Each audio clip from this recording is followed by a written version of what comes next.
আসসালামু আলাইকুম। সবাই কেমন আছেন? আশা করি সবাই ভালো আছেন। আমিও ভালো আছি। তো চলে আসলাম নতুন আরেকটি ভিডিও নিয়ে। তো শুরু করা যাক। বাংলাদেশে এখন শুধু কেক আর কেক।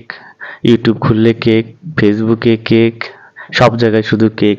আমরাও মিরপুর ঘুরতে ঘুরতে দেখি রাস্তার পাশে একটা ভাইয়া কেক বিক্রি করতেছে। আজকেই প্রথম 50 টাকা পিস। ভাই প্রথম এই জন্য প্যাকেজিংটা ভালো নাই, তাই দেখে ভালো লাগলো, এই জন্য আমরাও নিলাম 50 টাকা পিস। ভাইয়া বলল এরপর থেকে প্যাকেজিংটা সুন্দর করবে। তা আপনারাও খাইলে খেতে পারেন কেক। এখন ঢাকা শহরে যেখানেই যাবেন শুধু কেক। তো সবাই ভালো থাকবেন, দোয়া করবেন। ভিডিওটি শেষ পর্যন্ত দেখার জন্য ধন্যবাদ।